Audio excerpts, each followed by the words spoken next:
अब रुक मत, ये मोमेंट तेरा है।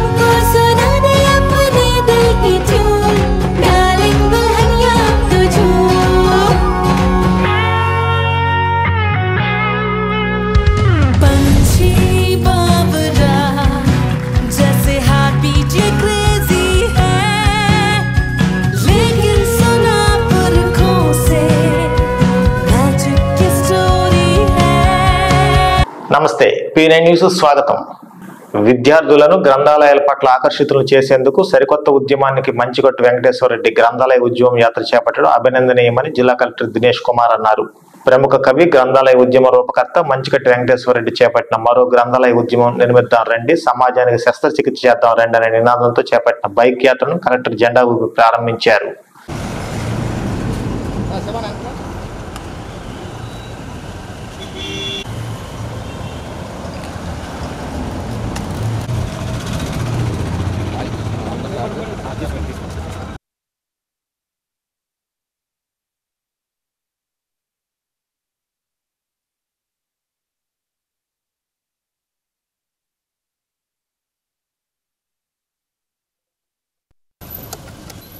ఒంగోలు నగరవాసి వెంకటేశ్వర్లు గారు ఇవాళ ఒక బైక్ ర్యాలీ ద్వారా అంటే రాష్ట్రం తిరిగి మనకి యూస్ ఆఫ్ లైబ్రరీస్, మన గ్రంథాలయాలు ఎట్లా వాడాలి, ఎస్పెషల్లీ యువతులు కానీ ఆర్ సీనియర్ సిటిజన్స్ కానీ ఆర్ ఎనీబడి ఎవరెవరు వాళ్ళకున్న పరిజ్ఞానం పెంచాలని అనుకుంటున్నారో వాళ్ళందరూ కూడా ఖచ్చితంగా మనకుంటున్న ఒక ముఖ్యమైన వెల్త్ అయిన బుక్స్ చదవాలి అని ఒక ముఖ్యమైన ఒక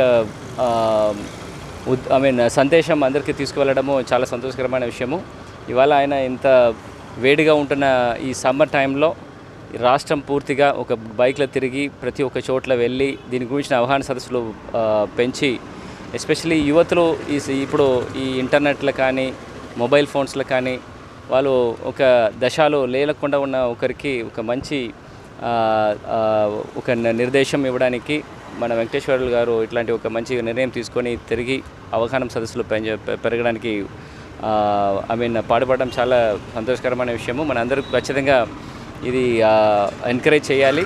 ఆయనకి ఖచ్చితంగా ఎక్కడ వెళ్తే కూడా ఆయనకి కావాల్సిన కొన్ని వసతిలు అన్నీ కూడా మనం వివిధ యంత్రాంగం ద్వారా చేసి ఆయనకున్న ఈ మంచి ఉద్దేశము ఇంకా మెనీ ఆఫ్ దస్ దీని గురించి వెళ్ళడానికి అవుతుంది. కాబట్టి పిల్లల దృష్ట్యా ఒక 10 సంవత్సరాల నుంచి చేస్తున్న ప్రయోగాల ఫలితంగానే ఇవాళ రాష్ట్ర వ్యాప్తంగా ఈ గ్రంథాలయ ఉద్యమాన్ని మొదలుపెట్టడం జరిగింది. రాష్ట్రంలో ఉండే అనేక మంది రచయితలు ఈ గ్రంథాలయ ఉద్యమం వెనుకున్నారు.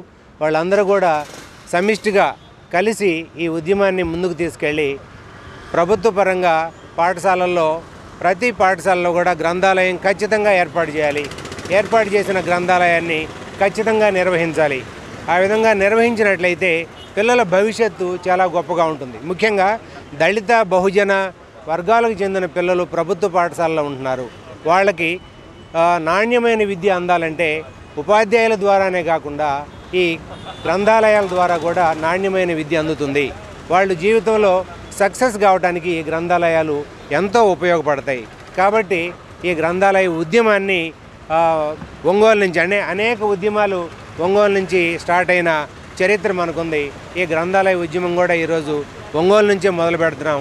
ఇది రాష్ట్ర వ్యాప్తంగానే కాకుండా 2 తెలుగు రాష్ట్రాల్లో కూడా ఈ గ్రంథాలయ ఉద్యమాన్ని వ్యాప్తి చేసి పిల్లలకి మంచి భవిష్యత్తుని, మంచి క్రమశిక్షణని, మంచి గ్రంథాలయ వారోత్సవాలు జరిగే సందర్భంలో తప్ప గ్రంథాలయాల గురించి పట్టించుకునే సందర్భం మన జీవితంలో జరగట్లేదు. ఇటువంటి పరిస్థితుల్లో గ్రంథాలయ ఆవశ్యకత గురించి తెలియజేస్తూ ప్రతి ఒక్క విద్యార్థి యొక్క తల్లిదండ్రులు కూడా గ్రంథాలయాలకు రావాల్సిన ఆవశ్యకత ఎంతైనా ఉందని తెలుపుతూ ఈ రోజున మిత్రుడు మంచిగొట్టు వెంకటేశ్వర రెడ్డి రాష్ట్ర వ్యాప్తంగా బైకు ద్వారా ఒక ఉద్యమాన్ని తీసుకొస్తున్నారు. అందరూ కూడా ఈ ఉద్యమంలో పాల్గొని గ్రంథాలయ వ్యవస్థకు మరలా నూతన జవజీవాలను తీసుకురావాలని చెప్పి నేను కోరుతూ ఉన్నాను. గడప గడప మన ప్రభుత్వ కార్యక్రమంలో ప్రజలు తన దృష్టికి తెచ్చిన సమస్యలన్నీ పరిష్కరిస్తున్నట్లు ఒంగోలు ఎమ్మెల్యే మాజీ మంత్రి చెప్పి అందరూ కూడా అడగటం జరిగింది. మరి దానికి సంబంధించి గడప గడప కార్యక్రమంలో ఈ రోడ్డు 13.5 లక్షలు పెట్టి ఇక్కడ పెట్టడం జరిగింది. ఈరోజు వెంటనే అడిగిన వెంటనే ఇది పూర్తి చేయడం జరిగింది. మనం ఇప్పుడు ఉన్న మన ఇన్ఛార్జ్ మేయర్ గారు ఈ వార్డులో ఇంకా వేరే కాలువ ఒకటి పెట్టడం కూడా జరిగింది. మొత్తం కూడా 20 లక్షలతోటి గడప గడప కార్యక్రమంలో వర్క్స్ చేయడం జరిగింది. ఇలా గడప గడప పెట్టిన కార్యక్రమాలు అన్నీ కూడా వర్క్స్ పూర్తవుతున్నాయి. ఈ ఎండల వల్ల ఈ గడప గడప కార్యక్రమం చేయలేకపోతే నెక్స్ట్ మళ్ళీ రేపు 25th నుంచి కూడా మన గడప గడప కార్యక్రమం పెట్టి టోటల్గా కంటిన్యూషన్గా మరి అన్ని డివిజన్లో తిరిగి వర్క్స్ చేసి అన్ని కార్యక్రమాలు పూర్తి చేస్తామని చెప్పి కూడా తెలియజేసుకుంటా ఉన్నాం. మన డివిజన్లో గడప గడప తిరిగినప్పుడు అందరూ కూడా అడగడం జరిగింది. సుమారు 10 సంవత్సరాల నుంచి ఇది గుంటగా ఉండి బాగా 2 అడుగులు గుంటగా ఉండి బాగా ఇబ్బంది పడుతున్నారు. వానలు వచ్చినప్పుడు బాగా మోకాల్లో నీళ్ళు వచ్చి ఇబ్బంది పడుతుంటే వాసన వెంబడే గడప గడప ఫండ్స్లో ఇది పెట్టడం జరిగింది. ఇది 13.5 లక్షలు, ఇంకో 6.5 లక్షలు మెయిన్ రోడ్లో కల్వర్ట్ కూడా త్వరలోనే పూర్తి చేస్తాము. ఇంకా డివిజన్లో జనరల్ ఫండ్స్తో ఇంకొక 50 లక్షలకి, ఇంకా తర్వాత ఇంకా ఈ మెయిన్ డ్రైన్ కూడా పూర్తి చేయాలనుకుంటున్నాము ఒక 50 లక్షలతో. ఇంకా బ్రహ్మాండంగా డివిజన్ బాగా పూర్తి చేసి నగరంలో కూడా మంచి పేరు తెచ్చుకుందాం జరుగుతుంది. ఇదేం కర్మ మన రాష్ట్రానికి కార్యక్రమం నియోజకవర్గంలో చేపట్టినప్పుడు ప్రజల నుంచి సేకరించిన విడత పత్రాలను పార్లమెంట్ కార్యాలయానికి పంపనున్నట్లు టీడీపీ నాయకులు తెలిపారు. ఈ సందర్భంగా టీడీపీ కార్యాలయం ఏర్పాటు చేసిన సమావేశంలో నాయకులు మాట్లాడుతూ 2022 డిసెంబర్లో టీడీపీ ప్రారంభించిన ఇదేం కర్మ మన రాష్ట్రానికి కార్యక్రమానికి ప్రజల్లో విశేష స్పందన లభించిందన్నారు.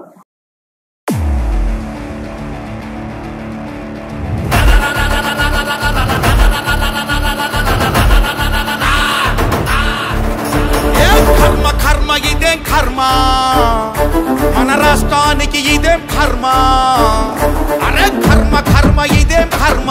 అదేవిధంగా నిరుద్యోగ యువత అయితే గతంలో తెలుగుదేశం ప్రభుత్వంలో నిరుద్యోగులకి నిరుద్యోగ వృత్తి ఇచ్చేవాళ్ళు, నెలకు 2,000 లెక్కన.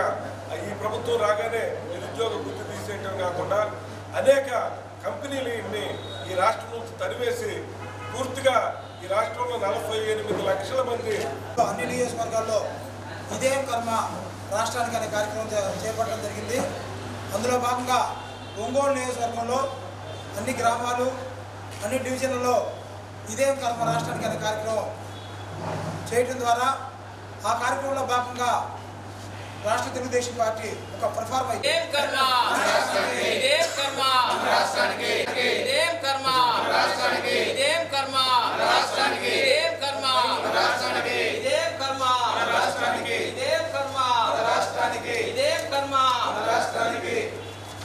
జగన్ పోవాలి, చంద్రబాబు పోవాలి, సైకో పోవాలి, సైకిల్ రావాలి, సైకో పోవాలి, సైకిల్ రావాలి, సైకో పోవాలి, సైకిల్ రావాలి, సైకో పోవాలి, సైకిల్ రావాలి. ఇదేం కర్మ, ఇదేం కర్మ. నిత్యావసర వస్తువుల మీద అట్లాగే పెరిగిపోతున్న ధరలు కొనే పరిస్థితులు లేవు. అట్లాగే ఇంటి పన్ను, చెత్త పన్ను, విద్యుత్తు పన్ను ఇవన్నీ కూడా విపరీతంగా పెరిగిపోయినాయని చెప్పి తమ నిరసన తెలియజేశారు. అదేవిధంగా రైతులు ఈ రాష్ట్రంలోని మొత్తం కూడా సబ్సిడీ అన్నీ కూడా తీసేసి ఒక్క రైతు భరోసా తప్ప అన్ని కార్యక్రమాలు, పనిముట్లు కానీ రైతు రథాలు కానీ అన్నీ రద్దు చేయడం జరిగింది. రైతులు నిరసన తెలియజేశారు. అదేవిధంగా ఎస్సీ, ఎస్టీ, బీసీ, మైనార్టీలకు సంబంధించిన ప్రజలు తమకొక్క వ్యక్తిగత రుణాలను రద్దు చేయటం కాకుండా ఎస్సీ సప్లాన్ని, బీసీ సప్లాన్ని కూడా రద్దు చేసి ఈ రాష్ట్రంలో వాళ్ళకి ప్రత్యేకంగా ఉన్న నిధుల్ని మొత్తం కూడా తీసేయటం జరిగింది. విదేశీ విద్యా పథకాన్ని కూడా తీసేసి చివరికి ఎస్సీలకు సంబంధించిన అంబేద్కర్ పేరుతో ఉన్న విదేశీ విద్యా పథకాన్ని కూడా తీసేసి జగన్మోహన్ రెడ్డి పేరు పెట్టుకోవటాన్ని వాళ్ళు విమర్శించడం జరిగింది. ఇదే విధంగా నిరుద్యోగ యువత, విద్యావంతులందరూ కూడా వాళ్ళు కూడా గతంలో తెలుగుదేశం ప్రభుత్వంలో 2,000 నెలకి నిరుద్యోగ భృతి ఇవ్వటం జరిగింది. అనేక కంపెనీలు తీసుకొచ్చి ఉద్యోగాలు ఇవ్వటం జరిగింది. అదేవిధంగా స్టడీ సర్కిళ్ళు ఏర్పాటు చేసి వాళ్ళకి విద్యాబోధనకి ప్రిపేర్ అవ్వటానికి కోచింగ్ ఇవ్వటం జరిగింది. ఈరోజు ఈ ప్రభుత్వం వచ్చిన తర్వాత కంప్లీట్గా కంపెనీలను పారదోలటమే కాకుండా నిరుద్యోగ వృత్తిని రద్దు చేయటమే కాకుండా ఒక ఉద్యోగం కూడా ఫిలప్ చేయని పరిస్థితి ఉంది. సమాజంలోనే అన్ని వర్గాల ప్రజలు కూడా తీవ్రమైన నిరసన తెలియజేశారని చెప్పి, సైకో పోవాలి, సైకిల్ రావాలని, జగన్మోహన్ రెడ్డి పాలన అంతమొందాలని చెప్పి, చంద్రబాబు నాయుడు గారు రావాలని చెప్పి ముక్త కంఠంతో పీడిత తాడిత వర్గాలకు వెన్నుదన్నుగా నిలిచి భూస్వాముల వద్ద ఉన్న వేలాది ఎకరాల భూములను పేదలకు పంచి తన జీవితాన్ని పోరాటాలకు అంకితం చేసిన పుచ్చలపల్లి సుందరయ్య జీవితం ఆదర్శనీయమని సిపిఎం జిల్లా కార్యదర్శి హనీఫ్ అన్నారు. సిపిఎం జాతీయ నాయకులు పుచ్చలపల్లి సుందరయ్య 38వ వర్ధంతి సందర్భంగా సుందరయ్య భవన్లో పార్టీ జెండా ఆవిష్కరించి ఆయన చిత్రపటాన్ని పూలమాల వేసి నివాళులర్పించారు. ఈ కార్యక్రమంలో సిపిఐ జిల్లా కార్యదర్శి వర్గ సభ్యులు సిద్ధయ్య, పోనాటి ఆంజనేయులు, కంకనాల ఆంజనేయులు, ఎస్కే మాబు, నగర సిపిఎం కార్యదర్శి రమేష్, కంకనాల రమాదేవి, బి రఘురాం, హుసేన్ తదితరులు పాల్గొన్నారు.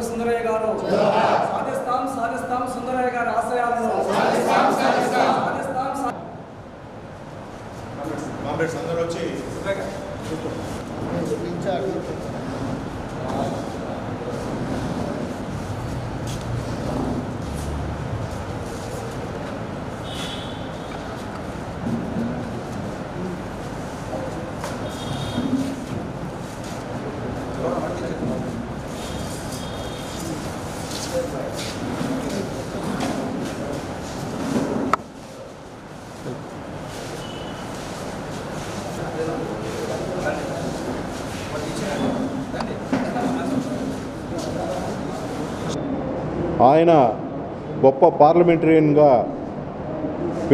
పేరు పొందినటువంటి గొప్ప నాయకుడు, పేదల పెన్నిదిగా ప్రజల మన్నన పొందినటువంటి గొప్ప ప్రజానాయకుడు. ఆయన వర్ధంతి ఈరోజు మనం 38వ వర్ధంతి జరుపుకుంటా ఉన్నాం.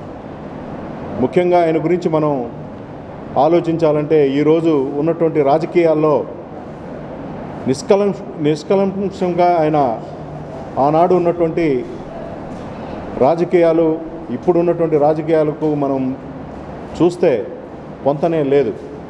నాటి రాజకీయాల్లో ఆయన ఎంతో నీతివంతంగా, నిజాయితీగా, మొత్తం నిస్వార్థంగా ప్రజాసేవకు అంకితమై ఆయన యావత్ జీవితాన్ని ధారాదత్తం చేసినటువంటి గొప్ప నాయకుడు. చివరికి సంతానం కలిగితే ఎక్కడ స్వార్థం పెరుగుతుందో ఆ విధంగా ఆ సమయాన్ని కూడా దేశ ప్రజల కోసం, దేశ అభివృద్ధి కోసం ఆయన వెచ్చించాలనేటువంటి ఉద్దేశంతో భార్యాభర్తలు ఇద్దరు కూడా, లీలమ్మ గారు అట్లాగే సుందరయ్య గారు ఇద్దరు ఆలోచించుకొని బిడ్డలు లేకుండానే మంచి సందర్భం ఇది. సుందరయ్య గారిని మరొక విషయంలో కూడా మేము జ్ఞాపకం పెట్టుకుంటాం. ఇవాళ ఉన్నటువంటి రాజకీయాల్లో ప్రధానమైనటువంటి అంశంగా కొన్ని పెడధోరణులు సమాజంలో వస్తున్నాయి. దానికి భిన్నంగా ఆయన జీవితాంతం కూడా నిలబడి పనిచేసిన పరిస్థితి మనం చూస్తాము. ఇందులో ఆయన ప్రముఖ ప్రజాతంత్రవాది. ఇవాళ ఉన్న పరిస్థితుల్లో మన సమాజంలో స్వార్థ రాజకీయాల కోసం కులాన్ని, కులతత్వాన్ని పెద్ద ఎత్తున అడ్డం పెట్టుకుని పనిచేస్తున్న పరిస్థితి కూడా ఉన్నది. ఆయన దానికి భిన్నంగా చిన్న వయసులోనే గ్రామంలో దళితులను కూడగట్టి వ్యవసాయ కార్మిక సంఘాన్ని పెట్టి ఆ రకంగా సహభక్తి భోజనాలు వంటి కార్యక్రమాలు కూడా అనేకం చేసి జీవితాంతం కూడా వ్యవసాయ కార్మికుల యొక్క అభివృద్ధి కోసం కృషి చేసిన పరిస్థితి కూడా ఉన్నది. ఇవాళన్న పరిస్థితుల్లో మత ఉన్మాదాన్ని పెద్ద ఎత్తున రెచ్చగొట్టి రాజకీయాలకు ఉపయోగించుకోవడానికి అవసరం ప్రయత్నం చేస్తున్నారు. దానికి భిన్నంగా సుందరయ్య గారు తన జీవితంలో ఉన్నటువంటి పరిస్థితుల్లో వేరే రాష్ట్రంలో వేరే మతానికి సంబంధించినటువంటి లీలమ్మ గారిని వివాహం చేసుకుని వ్యక్తిగతంగా ఆదర్శాన్ని నెలకొల్పాడు. అంతేకాదు జీవితాంతం కూడా తాను ఒక కమ్యూనిస్టుగా, స్వాతంత్ర సమరయోధుడిగా ఈ దేశంలో ప్రజల మధ్య ఐక్యతని నెలకొల్పడానికి కావాల్సినటువంటి పెద్ద ప్రయత్నం జీవితాంతం కూడా కొనసాగిన పరిస్థితి కూడా ఉన్నది. అలాగే వాళ్ళ వారసత్వ రాజకీయాలు కొనసాగుతున్నాయి పెద్ద ఎత్తున. దానికి భిన్నంగా సుందరయ్య గారు మొత్తం పిల్లలుంటే ప్రజాసేవకు ఆటంకం అవుతుంది కాబట్టి పిల్లలు లేకుండా వివాహం అయిన తర్వాత టీడీపీ కార్యకర్త చేదూరి రాజయ్య మృతికి రాష్ట్ర పురపాలక శాఖ మంత్రి ఆదిమూలపు సురేష్ బాధ్యుడని టీడీపీ నాయకులు విమర్శించారు. టీడీపీ కార్యాలయం ఏర్పాటు చేసిన మీడియా సమావేశంలో వారు మాట్లాడారు. ఈ రోజు వరకు కూడా ఏ విధంగా మట్టి ఖర్చులకు ఒక 50,000 రూపాయలు ఇచ్చారు తప్ప ఆ 2 ప్రాణాలు కాదా? ఈ చేదూరి రాజయ్య ప్రాణం కాదా? ప్రభుత్వం దీనికి ఏ విధంగా బాధ్యత వహిస్తుంది అని చెప్పి మేము అడుగుతా ఉన్నాం. ఇది ఖచ్చితంగా ఆదిమూలపు సురేష్ గారు చేసినటువంటి హత్య అని చెప్పి మేము చెప్తా ఉన్నాం. వెంటనే ప్రభుత్వం ఆయన మీద హత్యా కేసు నమోదు చేయాలని చెప్తా ఉన్నాం. అదేవిధంగా ఆయన్ని మంత్రిమండలి నుంచి బర్తరఫ్ చేయాలని చెప్పి తెలుగుదేశం పార్టీ మరియు దళితులు కూడా కోరుతా ఉన్నారని చెప్పి ఈ సందర్భంగా చెప్తా ఉన్నాం. అదేవిధంగా దళితుల మనోభావాలు దెబ్బతీశారు అని చెప్తున్నటువంటి ఆదిమూలపు సురేష్ని మేము అడుగుతా ఉన్నాం. దళితుడైనటువంటి డాక్టర్ సుధాకర్ ఆ రోజున మాస్క్ అడిగిన పాపానికి ఆయన పిచ్చివాడిని చేసి చంపేస్తే అప్పుడు నువ్వేం చేస్తున్నావు అని చెప్పి మేము అడుగుతా ఉన్నాం. అదేవిధంగా మీ గవర్నమెంట్లో ఎమ్మెల్సీ తన సొంత దళితుడైనటువంటి డ్రైవర్ని చంపి డోర్ డెలివరీ చేసినప్పుడు నువ్వేం చేస్తున్నావు, ఎక్కడ దాక్కున్నావు అని చెప్పి మేము సురేష్ని అడుగుతా ఉన్నాం. అదేవిధంగా 27 ఎస్సీ పథకాలను రద్దు చేసినప్పుడు మీ దళితులకి నష్టం జరగట్లేదా, ఇవన్నీ నీకు గుర్తు రావట్లేదా? దళిత మంత్రి ఆదిమూలపు సురేష్ అని చెప్పి మేము అడుగుతా ఉన్నాం. దళితుల్ని ఉద్ధరిస్తున్నట్టుగా చెప్తున్నావే నువ్వు, మరి ఈ పథకాలన్నీ రద్దు చేసినప్పుడు నువ్వు ఎక్కడున్నావయ్యా సురేష్ అని చెప్పి మేము అడుగుతా ఉన్నాం. అదేవిధంగా మీ మంత్రిమండలిలో ఉన్నటువంటి రోజా మేమేం ఎస్సీ ఎస్టీలను కాదండి, మా దగ్గరికి వచ్చి మాట్లాడచ్చు అని చెప్పింది. అప్పుడు నువ్వేం చేస్తున్నావు? ఆ రోజాకి మంత్రిగా ఇచ్చినందుకు నువ్వేం చేస్తున్నావు? అప్పుడు నువ్వేం చేస్తున్నావు? దళితుల గురించి నువ్వేం పోరాటం చేస్తావు అని చెప్పి మేము ఈ సందర్భంగా అడుగుతున్నాం. అదేవిధంగా గతంలో 20 లక్షల రూపాయలు ఒకేసారి ఇచ్చి విదేశాలకు పంపించారు చంద్రబాబు నాయుడు గారు దళితుల్ని. అయితే తర్వాత గవర్నమెంట్ మారితే తర్వాత జగన్ ఆ పథకాన్ని రద్దు చేసి డబ్బులు ఇవ్వకపోతే చాలామంది విదేశాల్లో ఉన్నటువంటి విద్యార్థులు చాలా ఇబ్బందులు పడి అప్పుల పాలయ్యారు. అప్పుడు నువ్వు ఆ దళితుల కోసం ఏం పోరాటం చేసావు ఆదిమూలపు సురేష్ అని చెప్పి నేను అడుగుతా ఉన్నా. అదేవిధంగా అనాగరికంగా ఒక ఎడ్యుకేటెడ్ నువ్వు విద్యాశాఖ మంత్రివి, తర్వాత బెస్ట్ అవైలబుల్ స్కూల్ రద్దు చేశారు. అంటే మీ ఎస్సీలు మంచి స్కూల్స్లో చదువుకోకూడదా, చదువుకోవడం నీకు ఇష్టం లేదా, నువ్వు మాత్రమే మంత్రిగా ఉండాలా అని చెప్పి మేము అడుగుతా ఉన్నాం.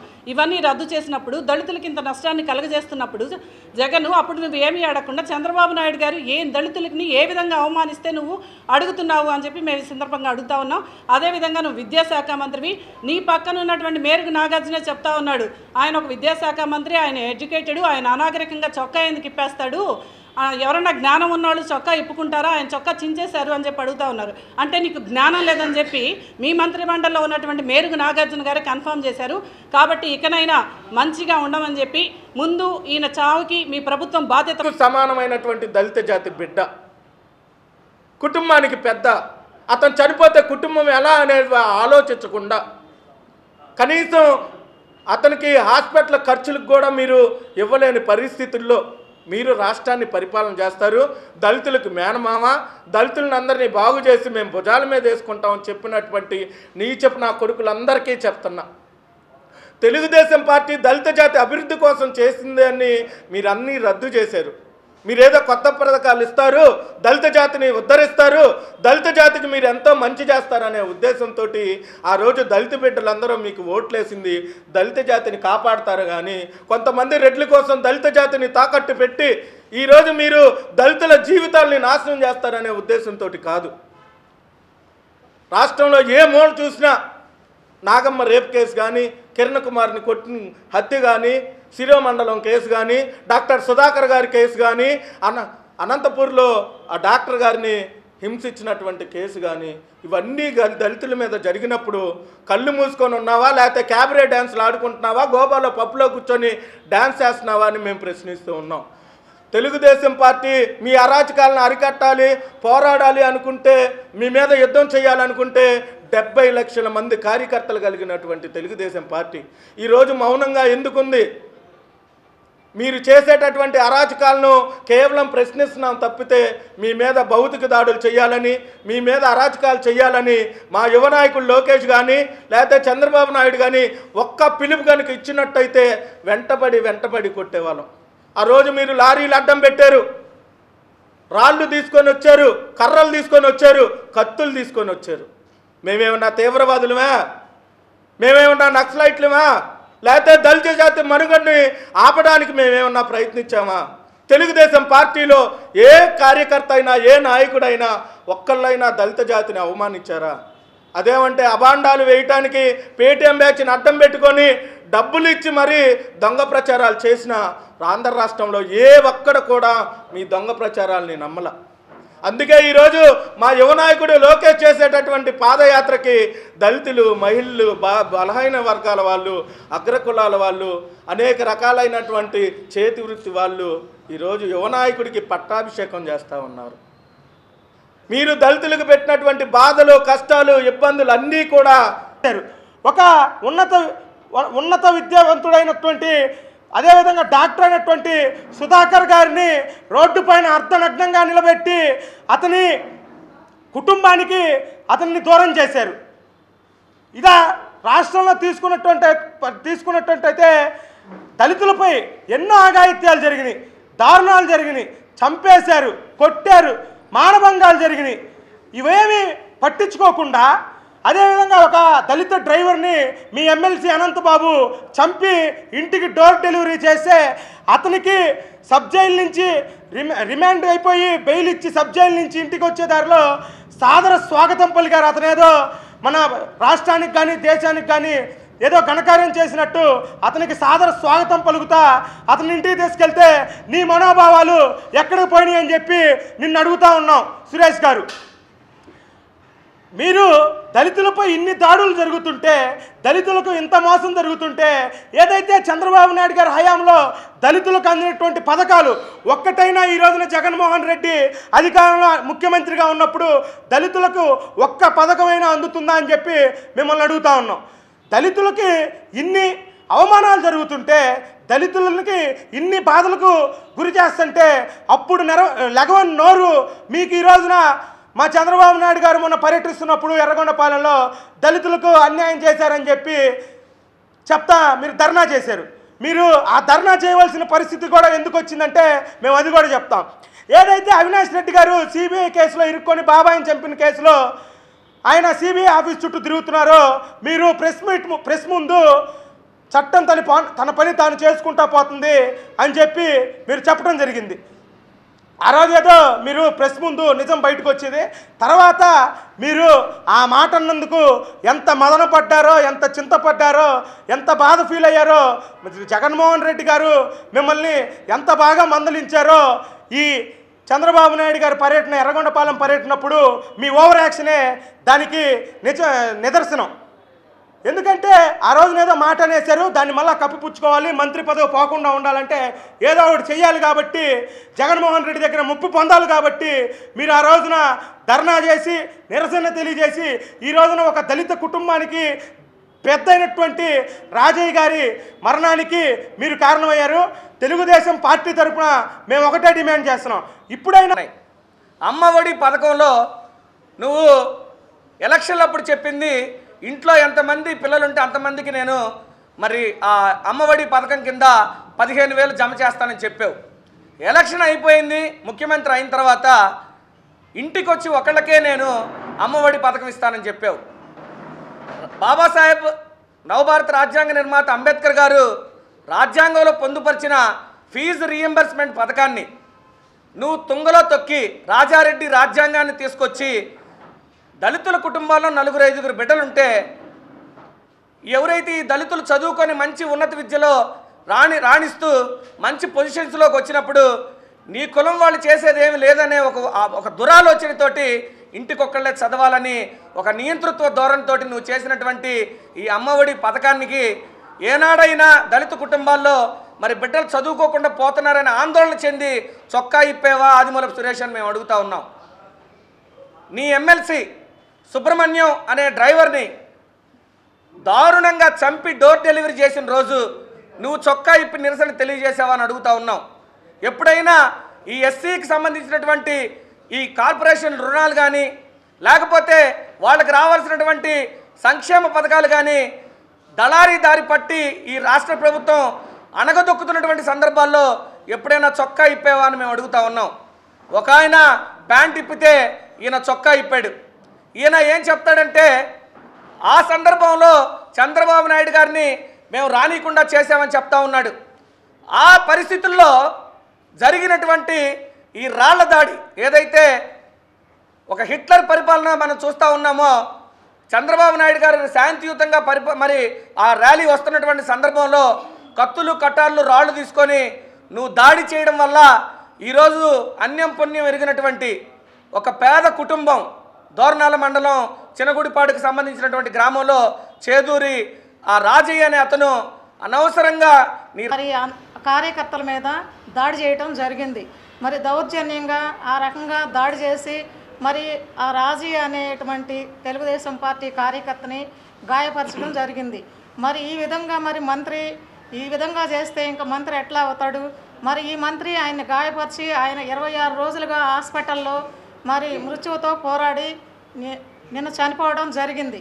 మరి ఈ మధ్య ఎప్పుడైనా కానీ ఆ మంత్రి పోయి పలకరించడం జరగలేదు. మరి తెలుగుదేశం పార్టీ ఆ రాజయ్యని హాస్పిటల్లో పలకరించడం జరిగింది.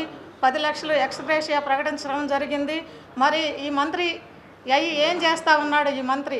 మరి రాజయ్య గారు మరి ఈ విధంగా మరణించినందుకు మరి వారికి వారి కుటుంబ సభ్యులకు నా ప్రగాఢ సానుభూతిని తెలియజేసుకుంటున్నాను. బాపట్ల జిల్లా అద్దంకిపట్నంలో అంబేద్కర్ విగ్రహం వద్ద నారా చంద్రబాబు నాయుడు అనుచిత వ్యాఖ్యలను ఖండిస్తూ అద్దంకి నియోజకవర్గ వైసీపీ ఆధ్వర్యంలో నిరసన చేపట్టారు. ఈ నిరసన కార్యక్రమంలో బాచిన కృష్ణ చైతన్య ముఖ్య అతిథిగా హాజరయ్యారు. ఈ కార్యక్రమంలో చైతన్య మాట్లాడుతూ సమాజంలోని ప్రతి పేదవాడిని ఆర్థికంగా అభివృద్ధి చేసేందుకు జగన్ కృషి చేస్తున్నారని అన్నారు. ఈ కార్యక్రమంలో జ్యోతి హనుమంతరావు, చిన్ని శ్రీమన్నారాయణ, మున్సిపల్ వైస్ చైర్మన్ దేవు పద్మేష్, కొల్లా భువనేశ్వరి, వైసీపీ నాయకులు తదితరులు పాల్గొన్నారు.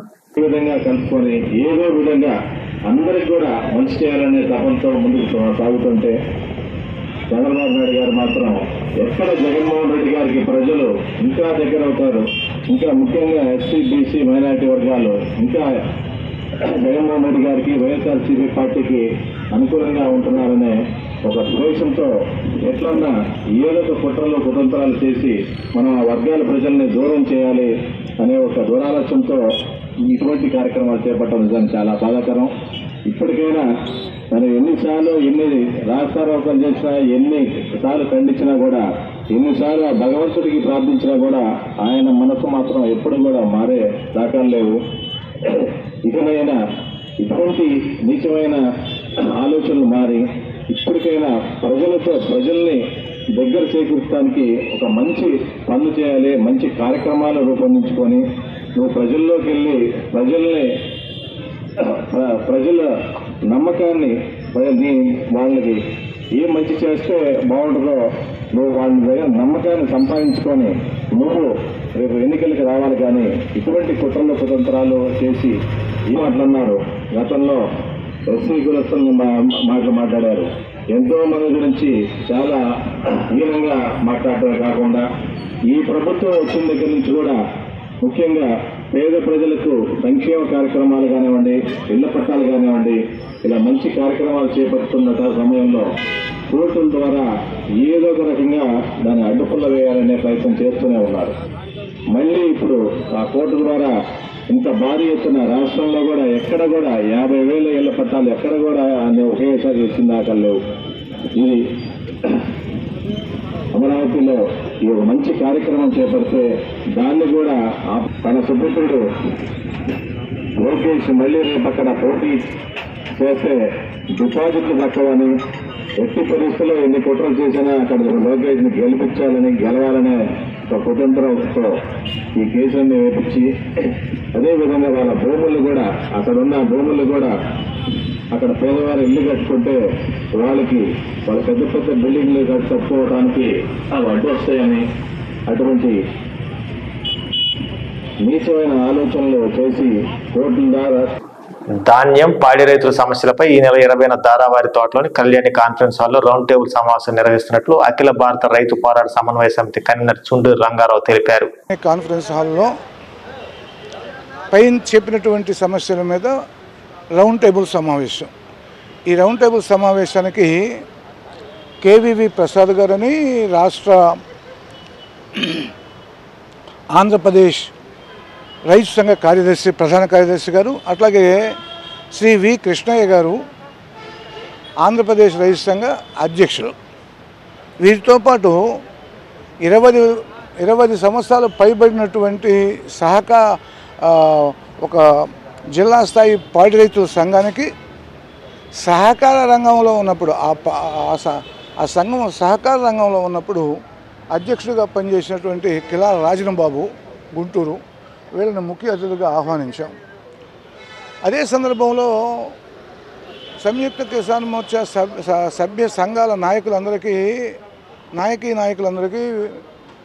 పోయిన నెల 29వ తేదీ నుంచి ఇప్పటి వరకు 3 పర్యాయాలు అయ్యా ధాన్యపు రైతులు, పాడి రైతులు, గ్రామాల్లో పాల కేంద్రాలకు అధ్యక్షులుగా ఉన్నటువంటి వారందరినీ కూడా కలుపుకొని ఈ సమావేశానికి వచ్చి ఏమిటి కార్యాచరణ రూపొందించుకొని ఏ ప్రకారంగా ముందుకు పోవాలో అని వివరిస్తూ 3 లేక 4 పర్యాయాలు సమావేశాలు ఏర్పాటు చేయండి, ఫోన్లో మాట్లాడడం కానీ జరిగింది. కాబట్టి రేపు జరుగుతూ ఉంది. దానికి ఇవాళ డిమాండ్లు అంగీకరించారు. మార్కెట్లో ధాన్యం కొనుగోలు చేస్తాం, పాడి రైతులకి సరైన ధరలు ఇస్తామని చెప్పి హామీ ఇచ్చారు. కాబట్టి ఇవి అమలుపరచుకోవటంలో వస్తున్న వైవిధ్యం ఎక్కడ వస్తుంది, ఎందుకు కారణము, ఎవరు దీన్ని నష్టం చేస్తున్నారనేటువంటి స్పష్టంగా చేయకుండా దీని మీద వైవిధ్యం చేసి ఆ ప్రజల అనుభవం బాధితులనే గందరగోళం చేసే పరిస్థితి ఉంటుంది. కాబట్టి స్పష్టంగా ప్రభుత్వం అయితే ప్రకటించినటువంటి డిమాండ్ సాధించుకోవాలి. అట్లాగే ప్రభుత్వం పథకాలను సరిగా అమలుపరచకుండా అడ్డపడుతున్న రాజకీయ శక్తులు దళారులు కూడా చేయాలి. ఎందుకంటే ఇవాళ దళారుల యొక్క ప్రమేయం మార్కెట్లో ఎక్కువగా ఉంది. ఎందుకంటే మన ఒంగోలు పాల డైరీ ఒక ఉదాహరణ. చాలా కాలం నుంచి నష్టపోతున్నా కూడా దళారులు వాళ్ళు రంగంలోకి వచ్చి ఎవరైతే ఈ పాడి పరిశ్రమ నష్టము డైరీ నష్టం జరుగుతున్న కారణాలు అనేటువంటి వాళ్ళు ఉన్నా కూడా వాళ్ళకి వ్యతిరేకంగా పోరాటం చేయకుండా అది నష్టమై కొనారెళ్ళిపోయేదాకా చూస్తూ ఉన్నారు. కాబట్టి ఈ రెండు విషయాల్లో జాగ్రత్త చేసి ఈ ధాన్యానికి మద్దతు ధర కొనాలంటే ఏమి చేయాలి, పాడి రైతులకు సరైన ధర రావాలంటే ఏమి చేయాలనేటువంటిది స్పష్టంగా తెలుసుకొని మన డిమాండ్ సాధించుకోవడంలో ఐక్య ఉద్యమంగా ముందుకు కదలాల్సిన అవసరం ఉంది. కులాలు మతాలు పార్టీ ఈ వార్తలతో సమాప్తం. నమస్కారం. Ramesh Sanghamitra hospitals south bypass junction దగ్గర ఒంగోలు. ఇప్పుడు విజయవాడ గుంటూరుకు వెళ్లనవసరం లేకుండా కార్పొరేట్ స్థాయి వైద్య సేవలు సామాన్యులకు సైతం అందుబాటులో అందిస్తున్న ఏకైక హాస్పిటల్ రమేష్ సంఘమిత్ర హాస్పిటల్స్. అనుభవజ్ఞులైన వైద్యులు doctor Illuri Jeevan Reddy MBBS MD consultant general medicine, doctor Anusha Jukuntla ఎండి కన్సల్టెంట్ జనరల్ మెడిసిన్ గారి పర్యవేక్షణలో నిరంతరం అందిస్తున్న వైద్య సేవలు విష జ్వరాలు, సర్వాయన, పాముకాటు, తేలుకాటు, పాయిజనింగ్ కేసులు, బీపీ, రక్తపోటు, sugar coma, thyroid coma, cholesterol సమస్యలు, కాళ్లు చేతులు తిమ్మిర్లు, తలనొప్పి, తల తిప్పటం, కీళ్ల నొప్పులు, నరాల వ్యాధులు, అధిక బరువు సమస్యలు, పక్షవాతం, ఫిట్స్, రక్తహీనత, అల్సర్, జీర్ణ సంబంధిత సమస్యలు, లివర్ వ్యాధులు, పసిరికలు, వాంతులు, విరోచనాలు, ఊపిరితిత్తుల వ్యాధులు, టీబీ, దగ్గు, ఎలర్జీ సమస్యలు, కిడ్నీలో రాళ్లు, గుండె వ్యాధులకు చూడబడును. ECHS, south central railway, ESI, Arogya Bhadratha, ఆరోగ్య సహాయత, ఏపీఎస్పీడీసీఎల్ అన్ని కంపెనీల ఇన్సూరెన్స్ ఉన్న వారికి అన్ని రకాల సదుపాయాలు మా హాస్పిటల్ నందు కలవు. Ramesh Sanghamitra hospitals south bypass junction దగ్గర ఒంగోలు. సెల్ నంబర్స్ 7799885570 మరియు 7799885571. ఆడపిల్లే ఆశపడ్డాను